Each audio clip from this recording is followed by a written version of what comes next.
Have you ever pondered the impact of those towering cellular masts in our neighborhoods on our health? As we advance into the digital age, cellular towers have become as commonplace as lampposts, dotting the skylines of our cities, suburbs, and even rural areas. Their rapid proliferation is a testament to our insatiable appetite for connectivity, but it has also stirred up a whirlpool of controversy. The potential impact of these towers on human health is a topic of intense debate. It's not just about the aesthetic appeal of our neighborhoods or the potential decrease in property values. Rather, it's a question of whether these omnipresent structures could be silently impacting our well-being.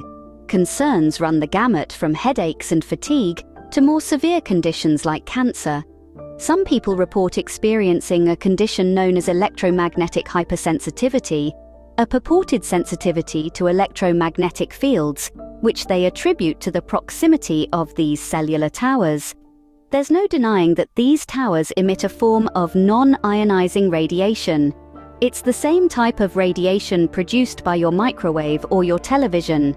But the question is whether the levels produced by these cellular towers are high enough to cause harm.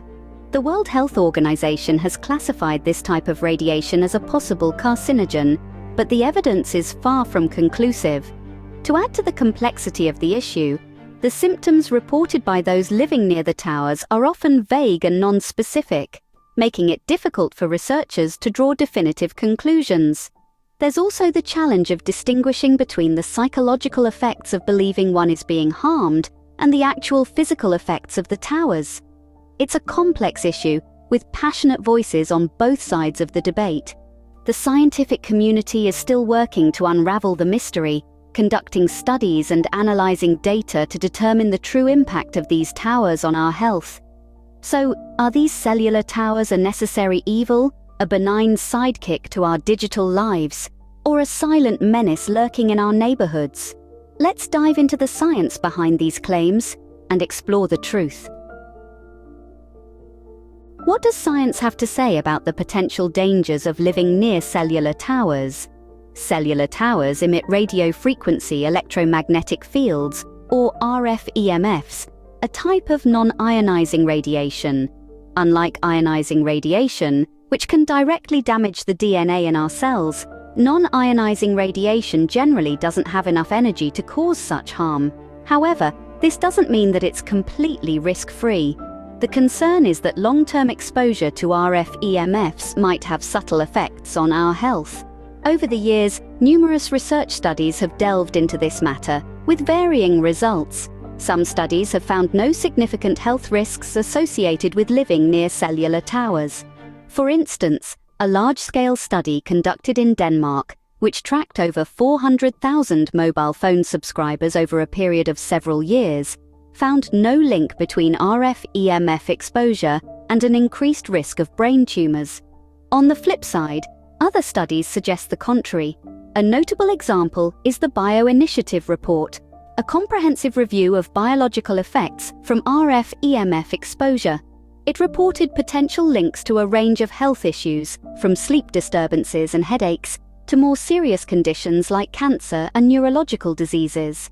Moreover, there's a growing body of research suggesting that RF EMFs might have non-thermal effects. That is, they might affect our bodies in ways that aren't just about heating tissues, which is the main concern when it comes to RF EMF exposure according to current safety standards. In addition, studies on animals have shown that RF EMFs can cause oxidative stress, which can lead to chronic inflammation and has been linked to various health problems, including heart disease, cancer, and neurological disorders. The science, as it stands, seems to present a mixed bag of results. It's a complex field of study, with many variables and potential confounders, and while science strives to uncover the truth, it's important to remember that research is a continuous process, always evolving with new findings. The science may seem contradictory, but it's important to remember that research is ongoing. Let's unpack some of this research to gain a clearer understanding. Diving deeper into the core studies we discussed earlier, it's crucial to consider their methodologies, findings, and limitations. Each piece of research is like a jigsaw puzzle. contributing to the overall picture but not defining it alone. Take, for instance, the study conducted by the National Toxicology Program.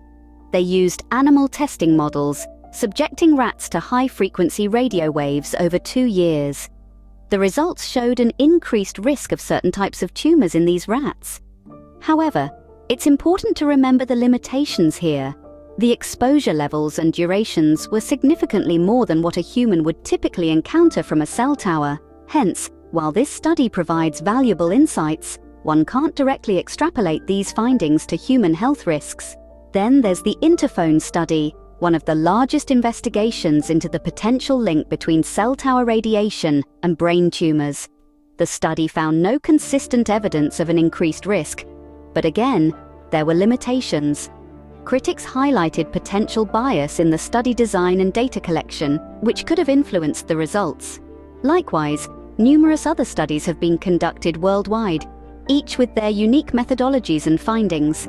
Some suggest potential health risks, while others find no significant evidence. The key takeaway here is that science is a process, and each study adds a piece to the puzzle. These studies have significantly influenced public perceptions and policies. People are understandably concerned about potential health risks. However, it's essential to remember that the scientific community is still working to reach a consensus. Policy-wise, most countries follow guidelines set by the International Commission on Non-Ionizing Radiation Protection. These guidelines limit the amount of radio-frequency electromagnetic fields that cell towers can emit. However, some argue that these guidelines are outdated and need to be revised in light of new research. As we can see, the research paints a complex picture. It's not black and white, but a mosaic of grey shades. As we continue to explore, we'll gain a more comprehensive understanding of this multifaceted issue. What does the Centers for Disease Control and Prevention, one of our leading health authorities, have to say about this issue? Well, let's dive right in. The CDC is our nation's health protection agency, entrusted with safeguarding the health of all Americans.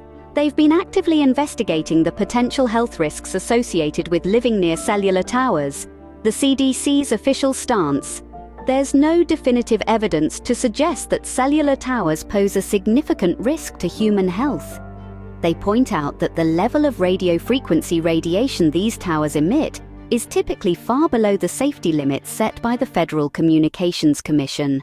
However, the CDC is not turning a blind eye to public concerns. They've acknowledged the need for further research into this issue, particularly long-term studies that could shed more light on potential health impacts. The agency also recognizes that people have concerns beyond the strictly scientific.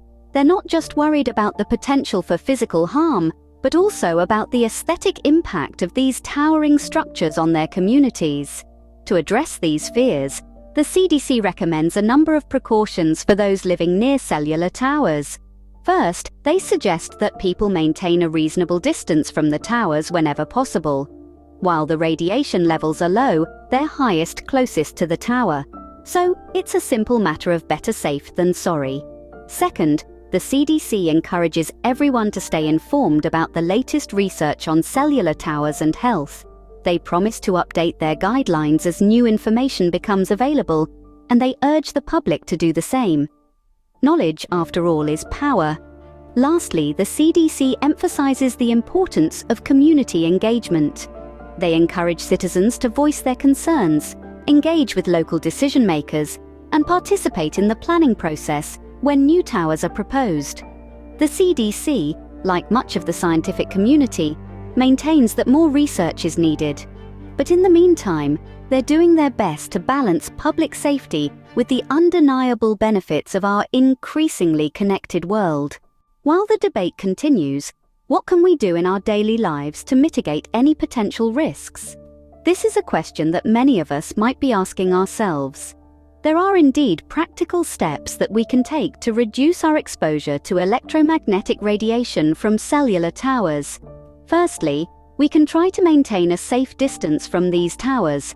While it might not always be possible due to urban planning and the density of these towers in populated areas, it is a good practice to be aware of their locations. We can use various online tools and apps to locate nearby cellular towers and make informed decisions about where we live or spend significant amounts of time. Secondly, there are radiation blocking products available in the market. These include cell phone shields, radiation blocking paint, and special clothing.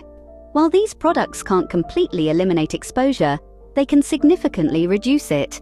However, it's crucial to do some research before investing in these products, as their effectiveness can vary. Another step we can take is to advocate for stricter regulations on tower placements. We can raise awareness about the potential risks and lobby our local governments for regulations that limit the density of cellular towers in residential areas. This is a long-term strategy, but it can lead to significant changes in our communities. It's also worth noting that we can reduce our overall exposure to electromagnetic radiation by limiting our use of wireless devices. Simple actions like turning off Wi-Fi when not in use, using wired connections when possible, and keeping mobile devices away from our bodies can help reduce our exposure. Lastly, having a balanced lifestyle with regular exercise, a nutritious diet, and good sleep can also help strengthen our bodies and increase our resilience to any potential health impacts. Remember, these are just some of the steps we can take. There might be other strategies that work better for you, depending on your circumstances and lifestyle. While science continues to explore this issue, we can take steps to protect our health and well-being.